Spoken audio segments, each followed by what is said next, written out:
स्वागत है आप सभी का आपके अपने चैनल एसी वॉइस स्टोरी पर। आज हम आपको अमेज़न जंगल के बारे में बताने जा रहे हैं। अमेज़न जंगल दुनिया का सबसे बड़ा जंगल, जहां की आपको इस जंगल के एक साइड से दूसरी साइड जाने के लिए 860 दिन लगेंगे, यानी कि पूरे 2.5 साल।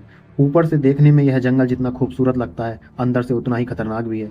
इतना खतरनाक कि यहाँ एक छोटी सी चींटी भी आपकी जान लेने के लिए काफ़ी है। लगभग 50 मिलियन साल पुराने इस जंगल में अनेकों प्रकार के वनस्पति और जीव जंतु पाए जाते हैं। ऐसा माना जाता है कि दुनिया का 20% ऑक्सीजन यहीं से मिलता है, इसलिए इसे धरती का फेफड़ा भी कहते हैं। 60 लाख स्क्वायर किलोमीटर में फैला यह जंगल पूरे साउथ अमेरिका कॉन्टिनेंट का 40% है। यह एरिया इतना बड़ा है कि इसमें पाकिस्तान जैसे 7 देश, ब्रिटेन जैसे 17 देश और दुबई जैसे 1300 शहर समा सकते हैं। यह जंगल दुनिया के सबसे विविध जीवों का घर है।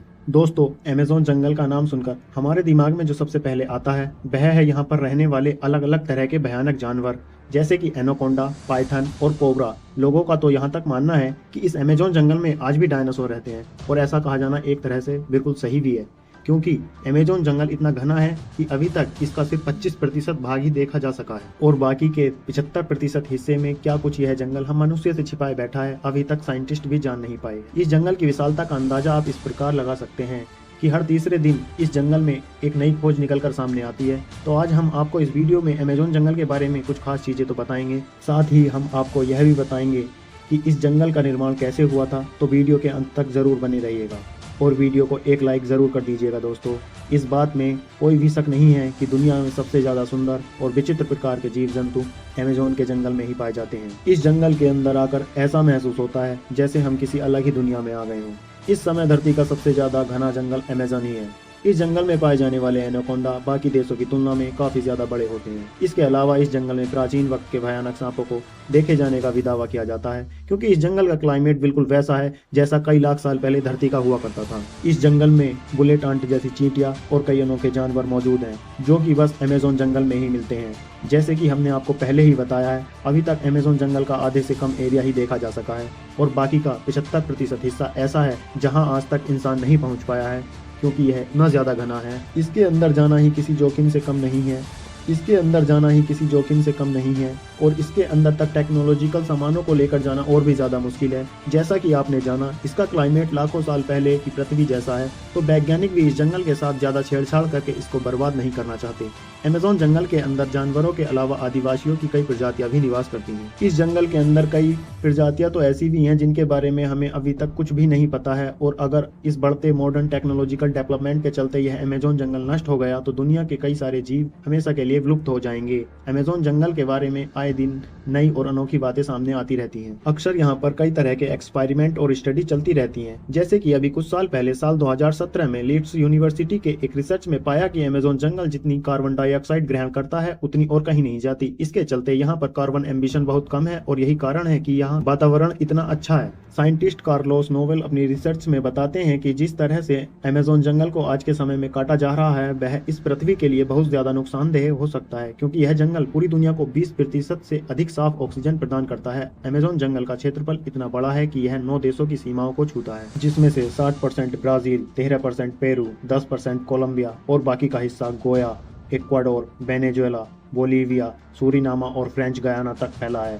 आप एक बात जानकर शॉकिंग होंगे कि जितने जानवर इस पूरी पृथ्वी में देखे जाते हैं, उसके 1/3 जानवर अकेले अमेज़न जंगल में देखे जा सकते हैं। इस जंगल के पेड़ों की संख्या लगभग 4 अरब बताई जाती है, जिसमें 16,000 से ज्यादा उनकी प्रजातियां हैं। दोस्तों, अमेज़न जंगल के कीड़ों की भी बहुत अधिक चर्चा की जाती है। कहा जाता है कि यहाँ जितनी तरह के कीड़े और जीव जंतु मिलते हैं, उनमें से कुछ ही फीसदी के बारे में साइंटिस्ट अभी तक पता लगा पाए हैं। यहाँ पर पाई जाने वाली बुलेट चींटियां कोई साधारण चींटियों जैसी नहीं है। कहा जाता है अगर यह इंसान को डंक मार दे तो बंदूक की गोली लगने जैसा महसूस होता है। देखने में भले ही यह नॉर्मल चींटियां की तरह छोटी ही हुए, लेकिन इनके डंक में बहुत ही खतरनाक जहर पाया जाता है।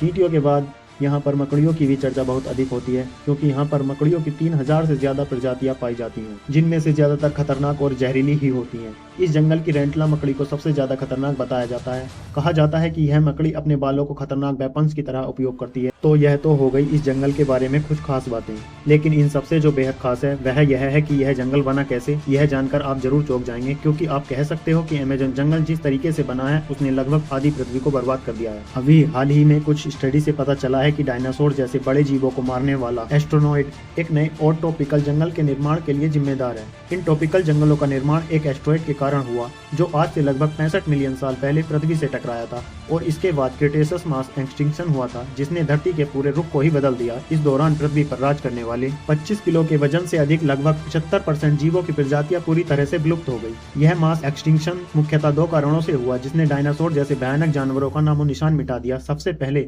लगभग 65 मिलियन साल पहले 10 किलोमीटर साइज जितना बड़ा विशाल एस्ट्रॉइड हमारी धरती से आ टकराया और इस एस्ट्रॉइड के पृथ्वी से टकराने के कुछ ही टाइम बाद कई किलोमीटर दूर तक आग का गोला फैल गया। इस आग के गोले ने रास्ते में आने वाले सभी बड़े जीवों की प्रजातियों को पूरी तरह से नष्ट कर दिया। इस एस्ट्रॉइड की टक्कर में समुद्र में कई किलोमीटर ऊंची खतरनाक लहरें उठी जिन्होंने चारों तरफ तबाही मचा दी। इस टक्कर के कारण निकली धूल कुछ ही वक्त में पूरे आसमान में फैल गई जिसकी वजह से हमारी धरती का वायुमंडल काफी वक्त के लिए धूल और गैस से ढका रहा, जिसके कारण सूरज से आने वाली प्रकाश की किरणें धरती की सतह पर नहीं पहुंची जिसकी वजह से धरती का तापमान कई डिग्री सेल्सियस तक गिर गया। इस महाप्रलय की वजह से जीव जंतु और पेड़ पौधे बुरी तरह से नष्ट हो गए। अब कुछ महीनों के बीतने के बाद धीरे धीरे पृथ्वी के वायुमंडल से धूल और गैस के बादल साफ होना शुरू हुए और प्रकाश की किरणें एक बार फिर से धरती पर पहुंचने लगी।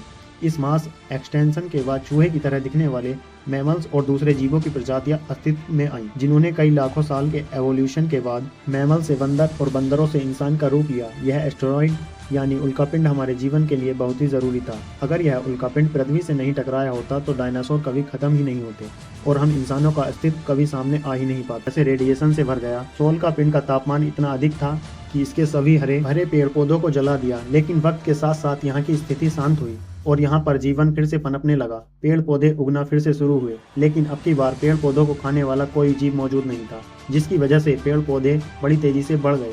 यहाँ पर कह सकते हैं कि जिस रेडिएशन ने इस जंगल की जगह को बर्बाद कर दिया था उसी ने इन पेड़ पौधों को उगने में और ज्यादा मदद की, क्योंकि इस उल्कापिंड के गिरने की वजह से यहाँ की जमीन बहुत ही ज्यादा नर्म और फर्टिलाइज हो गई थी। यह जंगल बाकी सभी जंगलों से बहुत ही ज्यादा अलग दिखता है। अगर इसको ऊपर से देखा जाए तो दुनिया के बाकी जंगल और अमेजोन जंगल के बीच का अंतर साफ देखा जा सकता है। अमेजोन रेन फॉरेस्ट के अंदर बहुत सी ऐसी अजीब तरह की वनस्पतियां और पेड़ मौजूद हैं जो पूरी दुनिया में और कहीं देखने को नहीं मिलते हैं। इसके अलावा अमेजोन जंगल की बहुत ही ज्यादा गहराई में क्या है ये अभी तक कोई नहीं जानता, क्योंकि किसी ने इसको पूरी तरह से देखा ही नहीं है। हो सकता है उल्कापिंड के गिरने की वजह से इस जंगल के अंदर एक अलग ही दुनिया बन गई हो। यहाँ पर पेड़ पौधे बाकी किसी भी जंगल से बहुत ही ज्यादा घने हैं और यह भी कहीं ना कहीं उस उल्कापिंड से ही जुड़े हैं। आपको एक बात शायद पता होगी कि जब कोई वोल्केनो फूटता है तो उसके आसपास की सारी जगह लावा की वजह से बर्बाद हो जाती है, लेकिन यही लावा कुछ सालों बाद नए जीवन की शुरुआत करता है। यह प्रकृति का नियम है, इसलिए तो कहते हैं किसी चीज का अंत किसी के लिए आरंभ होता है। क्रिटेशियस मास एक्सटिंक्शन से पहले भी 4 एक्सटिंक्शन हुए थे। इन्हीं सब एक्सटिंक्शन की वजह से धरती के एक जीवन को नष्ट होना पड़ा, जिससे नए जीवन को अस्तित्व में आना पड़ा। बस इस वीडियो के लिए इतना ही था। अगर वीडियो अच्छी लगी तो लाइक, कमेंट और सब्सक्राइब करना ना भूलें।